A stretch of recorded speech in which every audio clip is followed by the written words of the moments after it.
Welcome to my YouTube channel American Story Hub. The desert night was still young, its silence broken only by the distant hum of generators and the dry whistle of wind creeping through the training compound. Floodlights towered over the Navy SEAL field like watchful giants, casting long white beams across the sand-colored tents and obstacle courses. Inside the perimeter, recruits were ending their evening routines, stretching, hydrating, wrapping sore joints. But at the far edge of the field, something else was happening. Something ugly. Chief Petty Officer Alara Kane stood alone on the mat, sweat glistening on her neck, her chest rising and falling with calm, measured breaths. Her muscles were relaxed, her posture collected, too collected for the three men circling her like wolves. She had seen this coming since the day she arrived at the base. A female SEAL with 15 years of classified operations behind her, and a reputation that echoed from Syria to Somalia, was not something everyone accepted smoothly. Some respected her, most tried to compete with her, and a few simply couldn't handle the idea that she outranked them not because of favoritism, but because she was better. A lot better. Tonight, those few had decided to test their luck. Surrounded her during a drill, she muttered internally, her voice dry with annoyance rather than fear.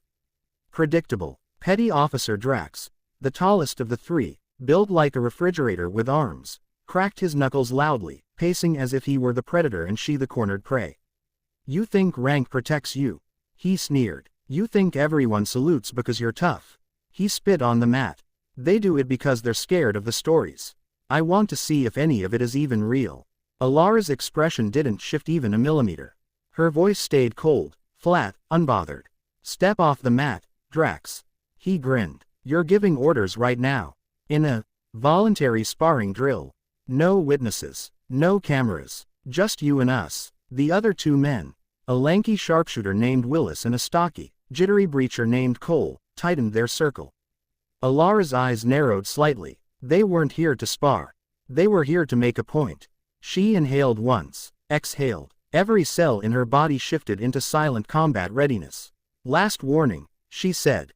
"Don't forget who I am." Drax lunged. They didn't forget. They just didn't believe. The attack. His hand shot out, grabbing for her throat. Fast.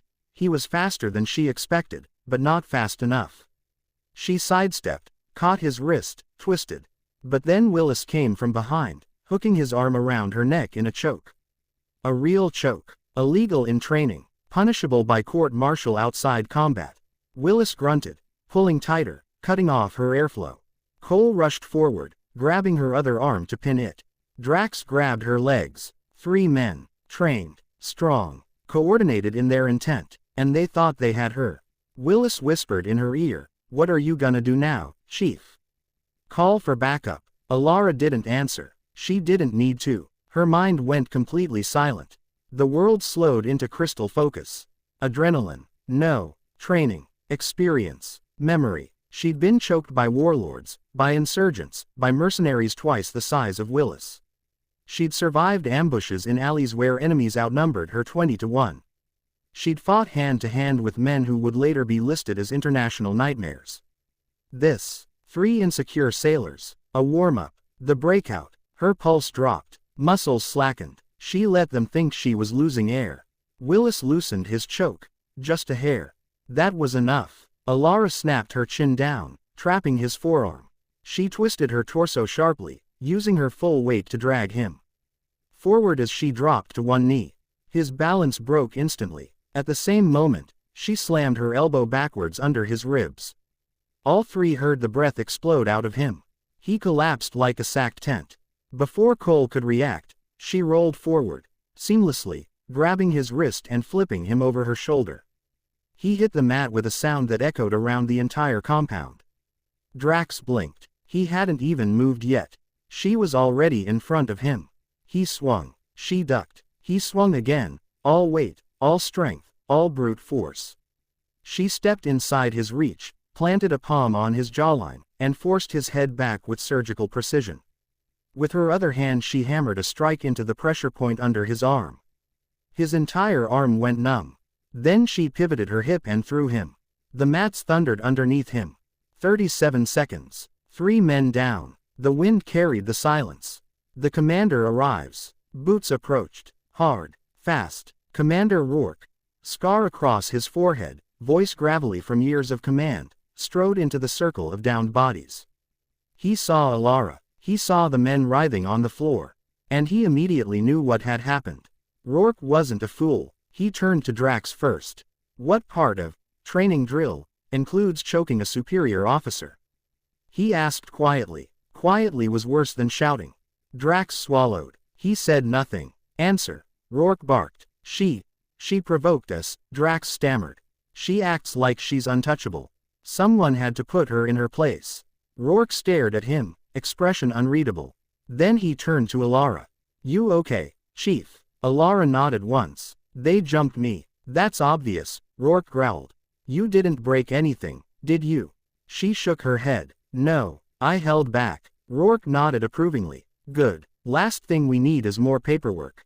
Drax looked up in disbelief. More paperwork, he sputtered. She wiped us out. Rourke raised a brow. You attacked her, and she gave 3 sailors a reminder. He stepped closer. His voice dropped. And I damn well hope you remember it. He motioned at the men. Get up, all 3 of you. Medical tent, now. The men staggered away. Rourke waited until they were out of earshot. Then he turned to Alara. You good? He asked again, quieter. Alara exhaled, tension releasing from her shoulders. They choked me, she admitted softly. Real choke. If I hadn't reacted. You reacted perfectly, Rourke cut in. And Alara, she looked at him. You warned them, he said. You told them not to forget who you are. He gave a small, respectful nod. And tonight, you reminded the whole damn base. But the night isn't over. Word spread fast. By dawn, everyone on the compound knew what happened during the drill. Some whispered, some admired, some avoided her entirely, but none doubted her anymore. As morning cracked over the horizon, Alara laced her boots tighter. A new mission briefing awaited her.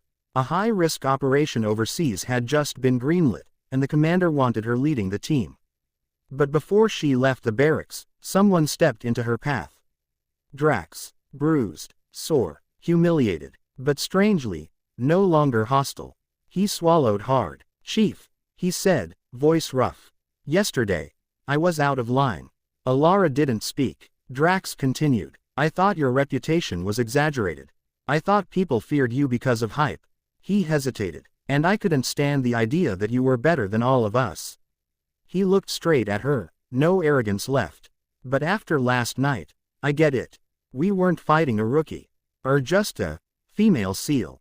We were fighting someone who survived things we can't even imagine. He lowered his head. I won't forget who you are, Chief. Alara finally spoke. Good, she said. Because I don't need fear. I need a team. Drax nodded once, firm, respectful, and stepped aside. Alara walked past him, sunlight catching the edge of her dog tags. Another battle was waiting. Another challenge. Another mission. But last night proved something the entire base now understood. You can doubt her. You can test her. You can attack her. But you never, ever, forget who she is.